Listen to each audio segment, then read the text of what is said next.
Okay हम लोगों का today's lecture is about hydrogen spectrum. कल हम लोगों ने एक जनरल स्पेक्ट्रम पढ़ लिया था।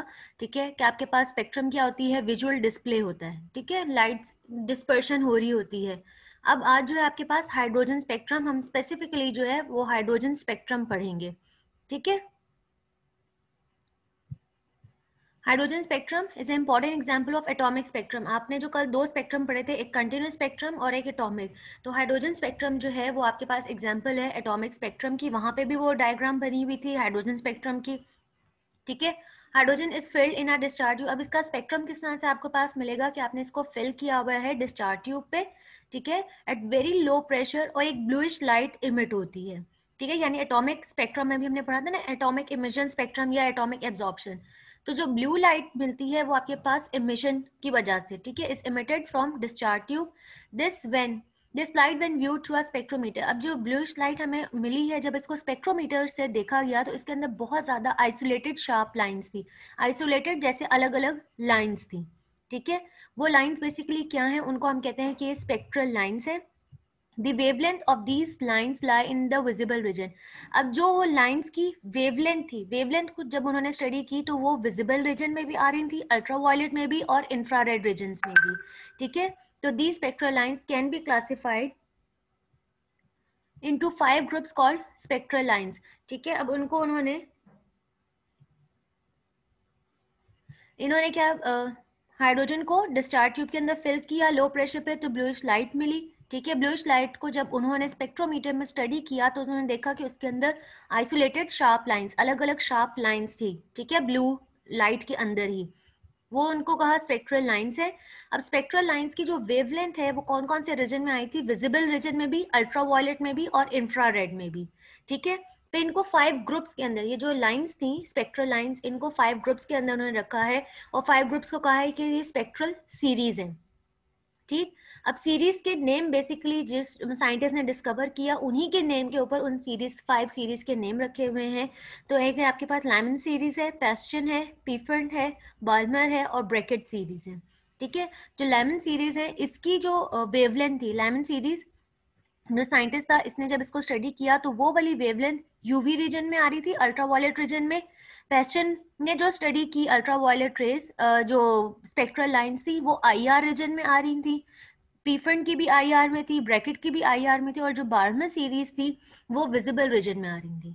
ठीक है, तो उन्होंने आपको ये कहा ना कि वेवलेंथ कौन कौन से रीजन में आई थी, विजिबल में, अल्ट्रावायलेट में और इंफ्रारेड रीजन में। अब 3 साइंटिस्ट थे जिन्होंने इंफ्रारेड वाली पढ़ी, पेस्टन ने, पीफर्ड ने और ब्रैकेट ने। ठीक है, अल्ट्रावायलेट वाली लाइमन ने और विजिबल रीजन वाली बार्मर सीरीज है आपके पास। यहाँ पे उन्होंने टेबल दिया हुआ है, ये आपको टेबल 5.2 या आप लोगों ने याद नहीं करना, सिर्फ ये समझने के लिए है कि लाइमन सीरीज यानी कि उसने जो वेवलेंथ पढ़ी थी वो आप देख सकते हो कि वो यूवी रीजन में आ रही है, यानी कि उनकी वैल्यूज ये दी हुई हैं, बाल्मर की वैल्यूज दी हुई हैं, पेस्टन की, ब्रैकेट की और पीफर्ड की। ये आपने टेबल याद नहीं करना।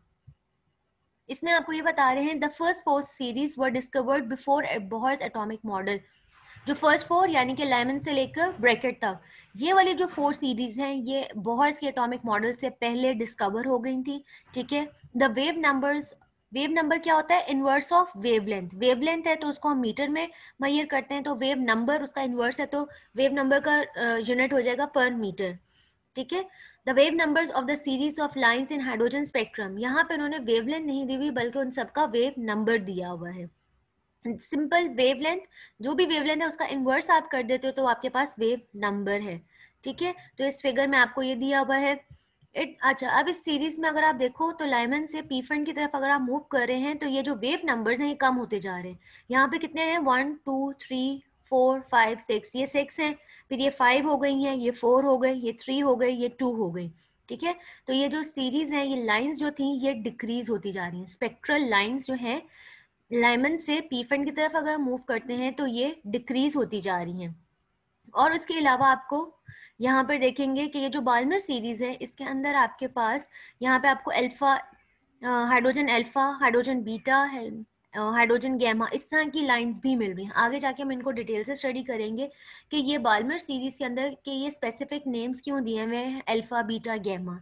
ठीक है, अभी तक एक सिंपल सा उन्होंने आपको बताया कि हाइड्रोजन स्पेक्ट्रम को स्टडी किया गया, ब्लूइश लाइट इमिट हुई थी, उसके अंदर स्पेक्ट्रल लाइंस थी, स्पेक्ट्रल लाइंस 3 रीजन्स के अंदर आ रही थी, 3 वेवलेंथ्स थी, मतलब यूवी रीजन में भी, विजिबल में भी और आईआर में भी। आपने इसमें से सिर्फ नेम याद रखने हैं कि यूवी रीजन कौन सी सीरीज है, लाइमन सीरीज है, विजिबल रीजन बाल्मर है, आईआर जो है ये ब्रैकेट भी है, पैस्टन भी और पीफन भी। ये सिर्फ जस्ट नेम याद रखने हैं, ये वैल्यूज आपने याद नहीं रखनी। उसके बाद आ जाता है origin of hydrogen spectrum on the basis of Bohr's model. अब बोहर्स मॉडल की हेल्प से अब हम हाइड्रोजन स्पेक्ट्रम को स्टडी करेंगे। According to Bohr, electron in hydrogen atom में revolve in any orbit depending upon its energy.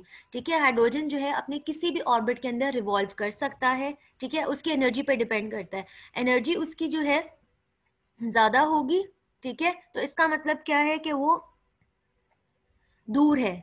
ठीक है, दूर वाले ऑर्बिट के अंदर है।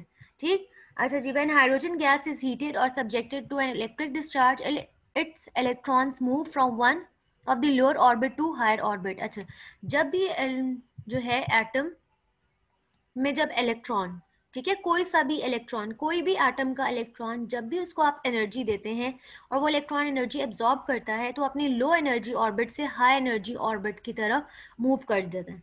ठीक है, हाइड्रोजन के साथ भी सेम यही होगा कि जब आप इसको हीट कर रहे हैं, हीट करने से क्या होगा, यानी कि आप उसको एनर्जी दे रहे हैं, तो इलेक्ट्रॉन अपने वाले ऑर्बिट से वो जंप कर जाएगा, यानी कि लोअर ऑर्बिट से जंप कर जाएगा हायर ऑर्बिट में, ऊपर वाले ऑर्बिट में चला जाएगा। ठीक है, absorbing particular wavelength of energy. अब वो एनर्जी पर डिपेंड करता है कि वो कितनी एनर्जी है, उसके अकॉर्डिंगली कि उसने एक साइड पे जंप करना है या टू और को जंप करना है या थर्ड को जंप करना है। ठीक है, एनर्जी पर डिपेंड करेगा। Subsequently when it comes back, और जब वो हायर एनर्जी ऑर्बिट से लो में आता है तो सेम यही चीज होगी। उस टाइम क्या होगी, energy, same energy is released. ठीक है, अगर उसने जंप करना है हाई एनर्जी ऑर्बिट पे तो वो एनर्जी को एब्जॉर्ब करता है, जब उसने वापस अपने लो एनर्जी ऑर्बिट में आना है तो वो एनर्जी को रिलीज करेगा। This energy is observe as radiations. ठीक है, जो एनर्जी वो इमिट कर रहा होता है वो हमें कैसे ऑब्जर्व होती है, रेडिएशंस की फॉर्म में, और रेडिएशंस की कुछ पर्टिकुलर वेवलेंथ होती है, हम उसको स्टडी करते हैं। Wavelength in the form of bright line seen in certain region. ठीक है, उस वेवलेंथ की कोई सर्टेन रीजन में होगा ना, अल्ट्रावायलेट में होगा या विजिबल में होगा, तो हम उसको स्टडी करते हैं कौन से स्पेक्ट्रम में, इमिशन स्पेक्ट्रम में, क्योंकि उसने एनर्जी क्या कर रहा है, रिलीज कर रहा है। तो atomic emission spectrum of hydrogen gas हम उसको स्टडी करते हैं। अब यहाँ पे अब ये जो सीरीज बन रही थी बेसिकली ये इंपॉर्टेंट है टेबल, ये जो फिगर है।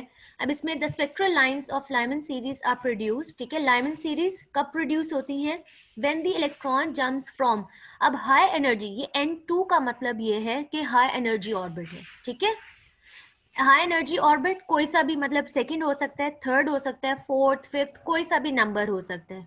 ठीक है, लेकिन जो लो एनर्जी ऑर्बिट है यानी कि N1, वो इसका फर्स्ट ही है, यानी कि जब भी इलेक्ट्रॉन किसी भी हाई एनर्जी ऑर्बिट, सेकंड से, थर्ड से, फोर्थ, फिफ्थ, किसी से भी जब फर्स्ट वाले ऑर्बिट में वापस आता है, उस टाइम जो वो एनर्जी रिलीज कर रहा होता है, वो आपके पास जो वेवलेंथ होते हैं उस एनर्जी की, वो आपकी लाइमन सीरीज में आएगी। ठीक, अच्छा जी, अब similarly spectral lines of Balmer series. अब बाल्मर सीरीज की क्या है, अब उसका high energy orbit third, fourth, fifth, कोई सा भी ऑर्बिट हो सकता है, लेकिन उसका जो लो एनर्जी ऑर्बिट है यानी कि N1, वो सेकेंड ऑर्बिट ही है, यानी वो किसी भी हाई एनर्जी ऑर्बिट से उसने सेकेंड ऑर्बिट के अंदर अगर आएगा, उस टाइम जो एनर्जी इमिट कर रहा है वो आपकी बाल्मर सीरीज के अंदर होगी। ठीक है, इन दिस वे, इसी तरह से पैस्चन, ब्रैकेट और पीफन सीरीज भी है। ठीक है, अच्छा जी, पैस्चन में उसने कोई भी हाई एनर्जी ऑर्बिट से जब थर्ड के अंदर आएगा, लो एनर्जी ऑर्बिट उसका थर्ड वाला ही है, तो उसको हम कहेंगे ये पैस्चन सीरीज में आया है। ठीक है, ब्रैकेट में यानी कि जब वो फोर्थ वाले में, किसी भी हाई एनर्जी ऑर्बिट से जब भी वो फोर्थ एनर्जी ऑर्बिट में आएगा इलेक्ट्रॉन, उसको हम कहेंगे कि इसने जो एनर्जी रिलीज किया है वो आपकी ब्रैकेट सीरीज में आती है। और पीफेंट की जब वो फिफ्थ ऑर्बिट में आएगा तो हम कहते हैं कि ये इसका पीफेंट सीरीज है। ठीक है, तो इस तरह से यानी कि लाइमन कोई भी हाई एनर्जी ऑर्बिट हो सकता है, लेकिन लो एनर्जी ऑर्बिट जो है लाइमन के अंदर वो फर्स्ट है, बाल्मर में सेकंड है, पैस्चन में थर्ड है, ब्रैकेट में फोर्थ है और पीफेंट के अंदर फिफ्थ है। ठीक है, ये इस तरह से ये वाला इंपॉर्टेंट है, ये आपको याद रखना है कि किसका, लाइमन का कौन सी लो एनर्जी ऑर्बिट है, ब्रैकेट की, बाल्मर की, ये आपने इंपॉर्टेंट है, ये याद रखना है। वैल्यूज याद नहीं रखनी, जैसा ये वैल्यूज लिखी है ये नहीं याद रखनी, सिर्फ ऑर्बिट्स याद रखने कि कौन से ऑर्बिट में आना है किसने, ठीक है। अच्छा जी, उसके बाद आ जाता है calculation of wave number of photon of various spectral series by Bohr's theory. अब वेरियस स्पेक्ट्रल सीरीज यानी कि अगर आपके पास लाइमन सीरीज है, पैस्टर्न है, अब आपने उनका क्या करना है, वेव नंबर कैलकुलेट करना है, ठीक है। अब यहाँ पे आपको फॉर्मूला और मेथड बता रहे हैं किस तरह से कैलकुलेट करना है। बेसिकली इस वाले टेबल के अंदर ये जो वैल्यूज कैलकुलेट करके आपको दे दी गई है ना, अब आपने किस तरह से कैलकुलेट हुई है वो आप हम करने लगे हैं उसकी डेरिवेशन, ठीक है, कि ये वैल्यूज किस तरह से इन्होंने कैलकुलेट की हैं। तो अब हम इसकी कैलकुलेशन करनी है, ठीक है। यहाँ पे कि हमने wave number of photon of various spectral series by Bohr's theory हम किस तरह से करेंगे। तो यहाँ पे द वेवलेंथ और वेव नंबर, ठीक है, वेवलेंथ के लिए हम लेमडा यूज करते हैं, वेव नंबर के लिए ये v के ऊपर बार है। Spectral series depend upon the quantity of energy emitted by the electron, वो कहते हैं कि जो वेवलेंथ है या वेव नंबर वो डिपेंड करता है एनर्जी के ऊपर, ठीक है। According to Planck's quantum theory भी हमने पढ़ा हुआ है, प्लैंक्स क्वांटम थ्योरी में हम एनर्जी और वेवलेंथ का इनवर्स रिलेशन था, ठीक है, एनर्जी और वेव नंबर का डायरेक्ट रिलेशन था, ठीक। अच्छा जी, और हम सपोज ये करते हैं कि n2 जो है वो कोई सा भी हाई एनर्जी ऑर्बिट होगा और n1 जो भी आप सीरीज का स्टडी करना चाहते हो उसके अकॉर्डिंगली, ठीक है। अगर n1 आप लाइमन सीरीज के लिए स्टडी करोगे तो n1 आपका फर्स्ट ऑर्बिट रहेगा, ठीक है। अच्छा जी, अब थोड़ी सी हम करेंगे एनर्जी E1, ये आपका जो E1 यानी कि फर्स्ट ऑर्बिट का, ठीक है। N1 ऑर्बिट की जो एनर्जी है उसके लिए एनर्जी का हमने फॉर्मूला लिख लिया, ठीक है। E2 कौन सी एनर्जी है, N2 कोई सेकेंड यानी हाई एनर्जी ऑर्बिट का, ठीक है, उसकी ये एनर्जी है, ठीक। ये आपके पास टू एनर्जीज आ गई, N1 की एनर्जी और N2 की एनर्जी। उसके बाद अब आपने क्या करना है, एनर्जी डिफरेंस लेंगे, यानी कि the energy difference between the two can be calculated, यानी हमें डेल्टा E2 माइनस E1, ठीक है। अब इन दोनों का आपने माइनस करना है E1 और E2 को, तो इसके अंदर आप देखोगे ये सब कुछ कॉमन है, माइनस जेड स्क्वायर ME4 8 पाई वैक्यूम परमिटिविटी का स्क्वायर, और ठीक है। लेकिन ये जो N1 और N2 क्योंकि एनर्जी ये नंबर ऑफ ऑर्बिट डिफरेंट हो सकते हैं इस वजह से ये कॉमन नहीं है, बाकी एच स्क्वायर ये सब कुछ कॉमन है। तो ये ब्रैकेट के बाहर हमने ये सारी जो कॉमन चीजें थी दोनों के अंदर वो हमने कॉमन बाहर ले लिए, ठीक है। अब जो कॉमन नहीं है वो ब्रैकेट के अंदर रख दिया, 1/n1 square minus 1/n2 square, ठीक है। यानी कि आपका लो एनर्जी, n1 का मतलब है लो एनर्जी ऑर्बिट और n2 का मतलब है हाई एनर्जी ऑर्बिट, ठीक है। इन दोनों का माइनस करेंगे, एनर्जी आप लोगे जाउल्स में, ठीक है।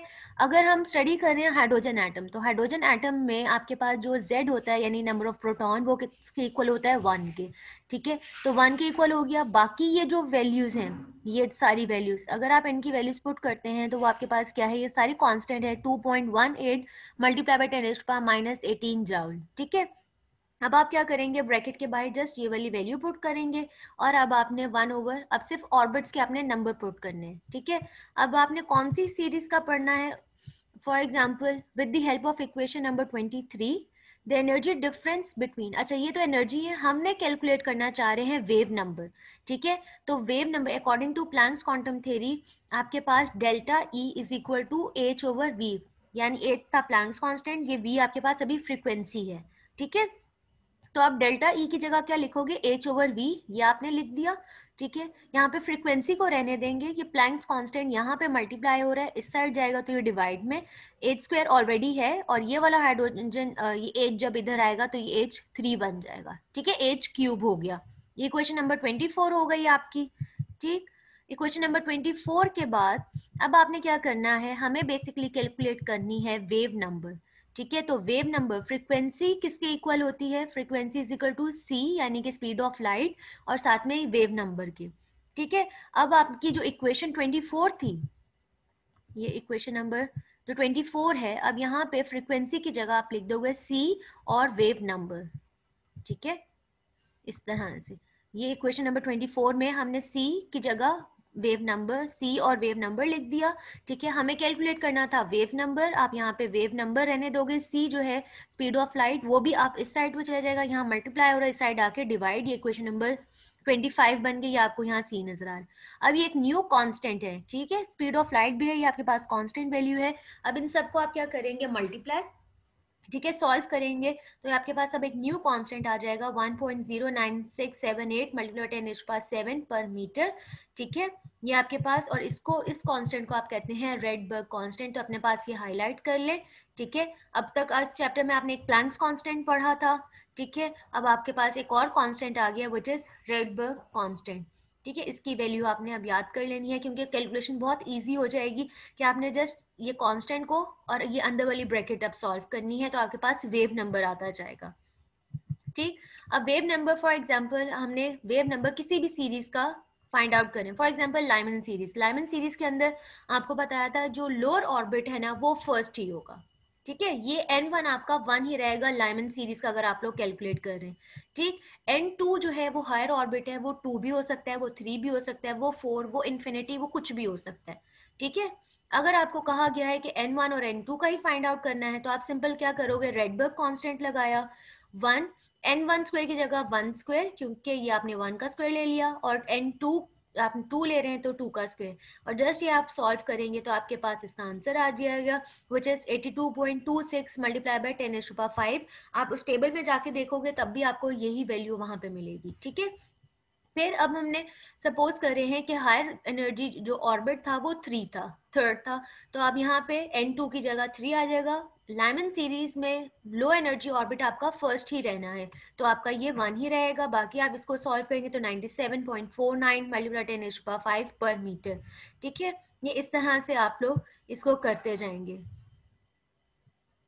अच्छा जी, ये क्वेश्चन आप लोगों का जो है न्यूमेरिकल में, आज जब आप एक्सरसाइज भी करोगे तो ये आप देखोगे कि आपको ये न्यूमेरिकल में आता है, ये लॉन्ग क्वेश्चन नहीं है। ठीक है, ये न्यूमेरिकल एक छोटा सा शॉर्ट क्वेश्चन वाला न्यूमेरिकल है। ठीक है, कि आपने जस्ट वेव नंबर कैलकुलेट करना है। ठीक, अच्छा जी, अगर हम सपोज करते हैं कि जो हाई एनर्जी ऑर्बिट था वो आपका इन्फिनिटी है, ठीक है, तो तब आप इसको कैलकुलेट करेंगे तो तब आपके पास सेम यही रेडबर्ग कांस्टेंट वाला ही आंसर आ जाएगा।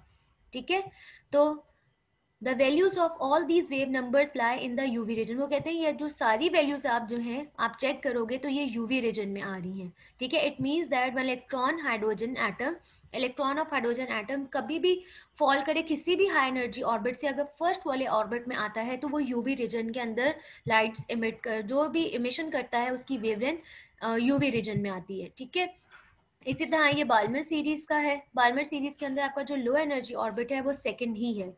ठीक है, अब high, obviously high energy orbit जो है वो सेकंड नहीं हो सकता, वो थर्ड, मिनिमम उसका थर्ड होगा। ठीक है, तो आप उसको इसी तरह सॉल्व करेंगे तो उसकी आंसर आएगा 15.23। ठीक है, फिर आप सपोज करते हैं कि अगर फोर्थ से आ रहा है, फिफ्थ से आ रहा है, या हाई एनर्जी ऑर्बिट आपका इन्फिनिटी है, तो ये आप इसको जस्ट वैल्यूज पुट करके कैलकुलेट, अब इसका रीजन आपका जो है बाल्मर सीरीज का ये आपका आएगा विजिबल रीजन में। ठीक है, ये वाली जो वैल्यूज आ रही हैं ये आपकी विजिबल रीजन में आती है। ठीक है, इसी तरह से सेम कैलकुलेशन आप पैस्टन, ब्रैकेट और पीफन के लिए करेंगे। पैस्टन के लिए आपके जो लो एनर्जी ऑर्बिट है वो थर्ड होगा, ब्रैकेट के लिए 4 होगा, और पीफन के लिए आपका फिफ्थ वाला होगा, और उनकी जो आंसर्स आएंगे वेव नंबर के वो आपके इंफ्रारेड रीजन में आते हैं। ठीक, ये वेव नंबर की कैलकुलेशंस हो गई। उसके बाद थोड़ा सा अब हमने डिफेक्ट्स पढ़ने हैं बोहर्स एटॉमिक मॉडल के। बोहर एटॉमिक मॉडल हमने पहले वो स्टडी किया, फिर हमने उससे एनर्जी और रेडियस कैलकुलेट किया, वेव नंबर, ये सब कुछ। अब उसके अंदर डिफेक्ट्स हैं। ठीक है, जब भी आप वेव नंबर हमने कैलकुलेट किए हैं तो मैंने आपको बताया था बाल्मर के अंदर अल्फा, बीटा, गैमा इस तरह की वैल्यूज आ रही थी। ठीक है, तो वो बोहर्स एटॉमिक मॉडल उसको एक्सप्लेन नहीं कर पाता, तो उसके अब डिफेक्ट्स हैं कि जो Bohr's theory can successfully explain the origin of spectrum of hydrogen atom और आइंस। जो बोहर्स का एटॉमिक मॉडल है वो बहुत अच्छे से हाइड्रोजन स्पेक्ट्रम एक्सप्लेन करता है या वो आइंस एक्सप्लेन करता है, जैसा ये हीलियम +1, लिथियम +2 या बेरिलियम +3, ये वो वाले आपके एटम आइंस हैं जिनके पास 1 इलेक्ट्रॉन है।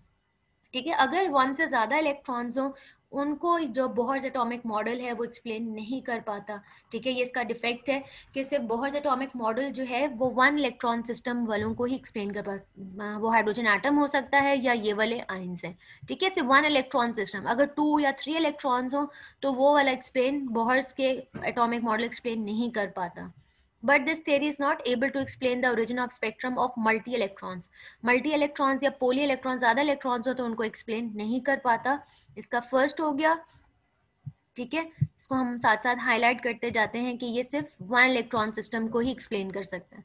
उसके बाद when the spectrum of hydrogen gas is observed by means of high resolving power, वो कहते हैं जो हाइड्रोजन स्पेक्ट्रम है जब उसको हाई रिजॉल्विंग पावर के ऊपर स्पेक्ट्रोमीटर में देखा गया तो इंडिविजुअल जो स्पेक्ट्रल लाइंस थी, ठीक है, वो भी फर्दर जो है रिप्लेस हो रही थी वेरी फाइन लाइंस। ठीक है, वो आपको जो अभी बजाय एक एक लाइन नजर आ रही है, जब उसको हाई रिजॉल्विंग पावर पे देखा गया तो वो एक लाइन ही थी, उसके अंदर भी मजीद बहुत सी लाइंस थी, वेरी फाइन लाइंस। ठीक है, original lines are seen divided into the other lines. अब जैसे वो बाल्मर सीरीज में आपको बता रहे हैं कि जो हाइड्रोजन अल्फा था, ठीक है, वो भी आपको हाइड्रोजन अल्फा लाइन नजर आ रही है, लेकिन हाई रिजॉल्विंग पावर पे वो सिर्फ एक लाइन ही थी, उसके अंदर भी 5 फर्दर लाइंस थी। ठीक है, तो इस तरह के हम कहते हैं कि ये this is called fine structure और मल्टीपल स्ट्रक्चर, यानी एक लाइन के अंदर भी फर्दर और लाइंस हो, उसको हम कहते हैं फाइन स्ट्रक्चर या मल्टीपल स्ट्रक्चर।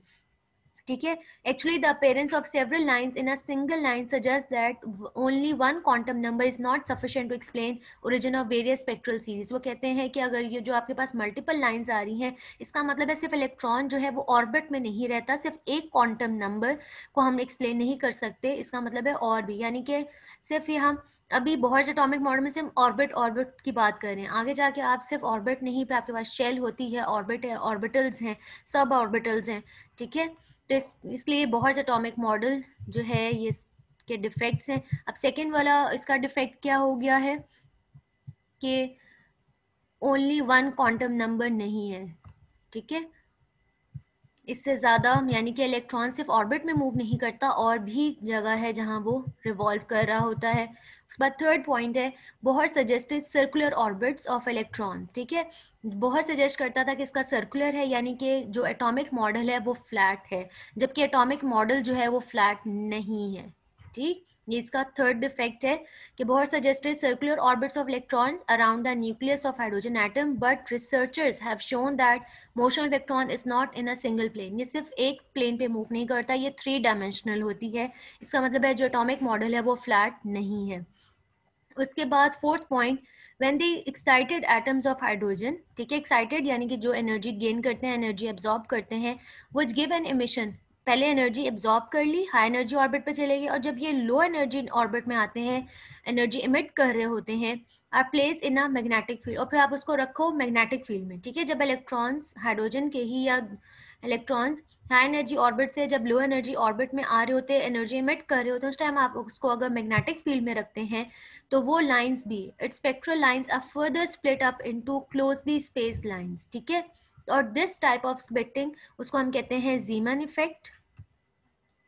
ठीक, मैग्नेटिक फील्ड में रखा तो आपके पास जीमन इफेक्ट है। ठीक है, अगर आप उसको रखते हैं इलेक्ट्रिक फील्ड में, similarly when the excited hydrogen atom, अगर आप उसको इलेक्ट्रिक फील्ड में रखते हैं तो फिर आपके पास इसी तरह की फर्दर स्प्लिटिंग होती है लाइंस की, उसको हम कहते हैं स्टार्क इफेक्ट। ठीक है, बोहर की थ्योरी जो है ये दोनों को एक्सप्लेन नहीं करती, ना जीमन इफेक्ट को ना स्टार्क के, ये फर्दर स्प्लिटिंग क्यों हो रही है ये दोनों को एक्सप्लेन नहीं कर पाती, ये इसका डिफेक्ट है। ठीक है, however in 1915 Sommerfeld suggested the moving electrons might describe the, अच्छा अब इलेक्ट्रॉन जो एटम है वो आपके पास किस तरह से मूव कर रहा होता है न्यूक्लियस के बाहर, इलिप्टिकल है। ठीक है, फिर हाँ ये 4 इसके डिफेक्ट्स हैं कि ये लास्ट वाला कि जीमन इफेक्ट और स्टार्क इफेक्ट को नहीं एक्सप्लेन करता, ये इंपॉर्टेंट है शॉर्ट क्वेश्चन या एमसीक्यूज के लिए कि जीमन इफेक्ट कि जब मैग्नेटिक फील्ड में रख के स्टडी किया था तब उसको कहते हैं जीमन इफेक्ट। ठीक है, स्टार्क इफेक्ट जब उसको इलेक्ट्रिक फील्ड के अंदर